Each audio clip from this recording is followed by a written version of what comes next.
Hello students of class 12 बेटा, जैसे कि हम पढ़ रहे हैं कि सेंट्रल बैंक मनी की सप्लाई को कंट्रोल कैसे करती है इकोनॉमी में। ठीक है, जिसमें मैंने दो तरह के इंस्ट्रूमेंट आपको पढ़ाने थे, एक था क्वांटिटेटिव इंस्ट्रूमेंट, दूसरा था क्वालिटेटिव इंस्ट्रूमेंट। जिसमें मैं सबसे पहले डिस्कस कर रही हूँ क्वांटिटेटिव इंस्ट्रूमेंट।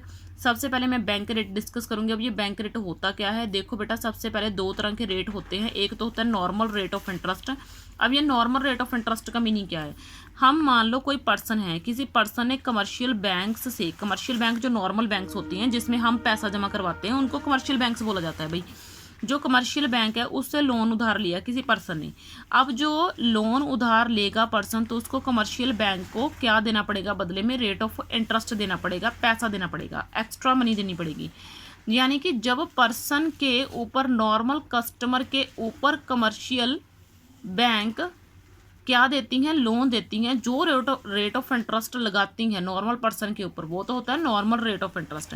लेकिन जब कमर्शियल बैंक उधार लेती है पैसा सेंट्रल बैंक से, तो सेंट्रल बैंक जो rate of interest commercial bank को लगाती है वो होता है बैंक रेट। समझ में आई बात।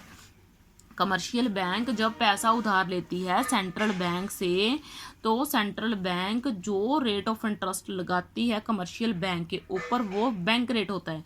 तो bank rate refers to the rate of interest at which the RBI lend money to the commercial bank, it reflect to instant loan requirement. ये देखो, bank rate refers to rate of interest, bank rate वो rate of interest होता है eight विच, जिसके ऊपर RBI land यानी कि उधार देती है मनी यानी कि पैसा कमर्शियल बैंक को, it reflect to instant loan requirement, ये लोन की तुरंत डिमांड को पूरा करता है। किसकी, कमर्शियल बैंक, कौन, सेंट्रल बैंक। ठीक है, अब हमने समझना है ये सारा प्रोसेस कि बैंक रेट हेल्प कैसे करेगा किसमें, मनी की सप्लाई को कंट्रोल करने में। मान लो मैंने ना आपको ये पेज खोल के दिया, यहाँ पे ये रही सेंट्रल बैंक।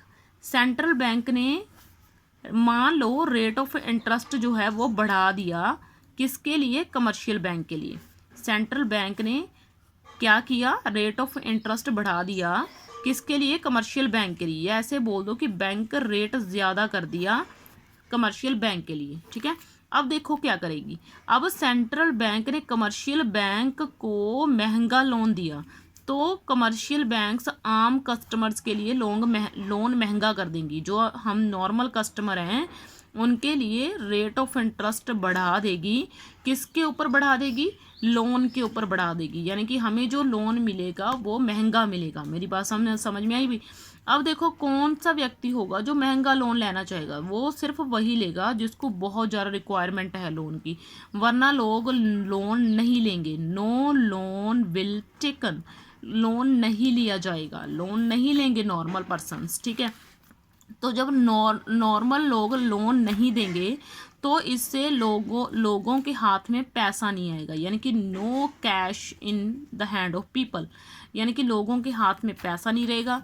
जब लोगों के हाथ में पैसा नहीं रहेगा तो लोग डिमांड नहीं करेंगे चीज़ों की, डिमांड नहीं करेंगे तो इससे क्या हो जाएगा, बैंक, सेंट्रल बैंक ने एक स्कीम लगाई, देखो कितना कुछ हो गया है ना। उसकी एक स्कीम के साथ सेंट्रल बैंक ने रेट ऑफ इंटरेस्ट जो है कमर्शियल बैंक के ऊपर बढ़ाया, कमर्शियल बैंक ने लोगों के ऊपर बढ़ाया, लोगों ने लोन नहीं लिया, लोन ना लेने से लोगों के हाथ में पैसा नहीं आएगा, लोग डिमांड नहीं बढ़ाएंगे। इससे कंट्री में जो इन्फ्लेशन की स्थिति है वो ठीक हो जाएगी। इन्फ्लेशन की स्थिति का मतलब क्या है, लोगों के हाथ में जो बहुत सारा पैसा है लग रहा है, जिसकी वजह से बहुत ज़्यादा चीज़ें ले रही हैं, डिमांड बहुत ज़्यादा बढ़ा रहे हैं, कंट्री में सप्लाई में प्रॉब्लम आ रही है चीज़ों की, तो वो जो एक्स्ट्रा मनी लोगों के हाथ में जा रही है वो सेंट्रल बैंक इस टेक्निक से बंद कर देगी लोगों के हाथ में जानी। अब जब सेंट्रल बैंक को लगता है कि लोगों के हाथ में पैसा जाना चाहिए, तो सेंट्रल बैंक क्या करेगी, रेट ऑफ इंटरेस्ट कम कर देगी।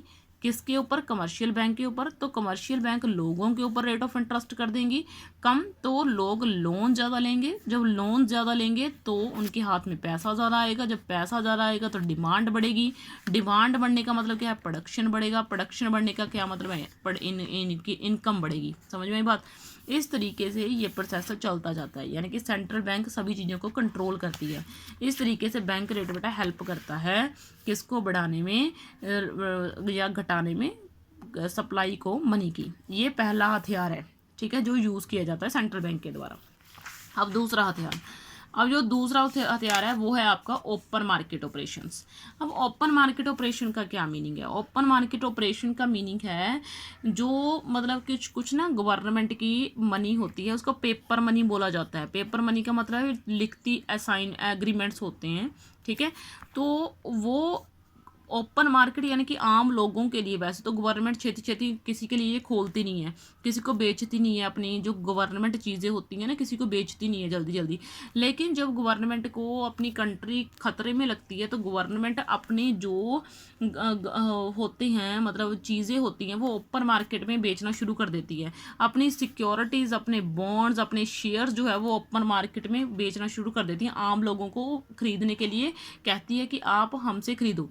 तो लोग तो फिर पता ही है अभी हमें सेंट्रल बैंक बेच रही है, तो बस वो जो बड़े बड़े लोग होते हैं वो खरीदना स्टार्ट कर देते हैं।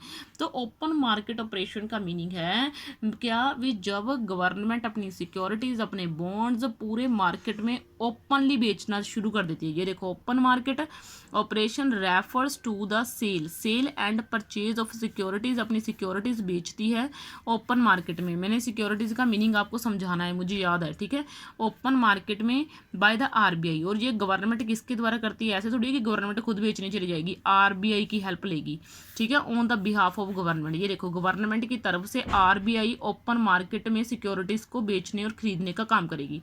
बाय सेलिंग द सिक्योरिटीज, जब सिक्योरिटीज बेचेगी, लाइक नेशनल सेविंग सर्टिफिकेट्स है ओपन मार्केट में, तो इससे गवर्नमेंट देखो कैसे अब ओपन मार्केट ऑपरेशन से कैसे कंट्रोल होती है पैसे की कमी या पैसे की बढ़ोतरी। ये देखो अब आपने ये सीखना है, ठीक है।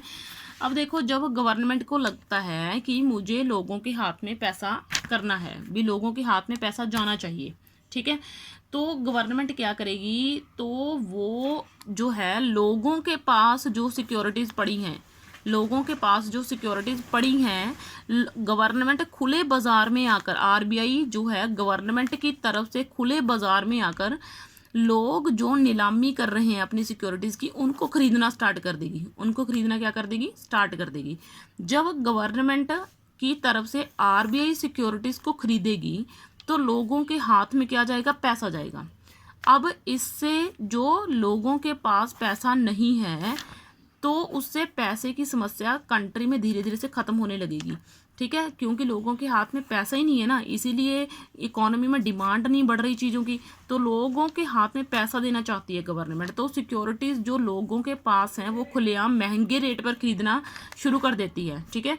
अब देखो आगे क्या होता है, जब आरबीआई जो है वो सिक्योरिटीज़ को बेचना शुरू कर देती है, जब गवर्नमेंट को लगता है कि उसके पास पैसा आना चाहिए, जब लगता है गवर्नमेंट को ये लगता है कि उनके पास, लोगों के पास पैसा बहुत ज़्यादा है, तो आरबीआई जो है, आरबीआई की गवर्नमेंट की तरफ से जो आरबीआई है वो क्या करेगी? वो सिक्योरिटीज़ को खरीदना स्टार्ट कर देगी अपनी तरफ से, ठीक है। तो इस तरह से जो है ये गवर्नमेंट की सेकंड टेक्निक है, जो ये गवर्नमेंट की सेकंड टेक्निक्स होती है जिसकी वजह से वो मतलब पैसे की कमी को दूर कर सकते हैं, ठीक है।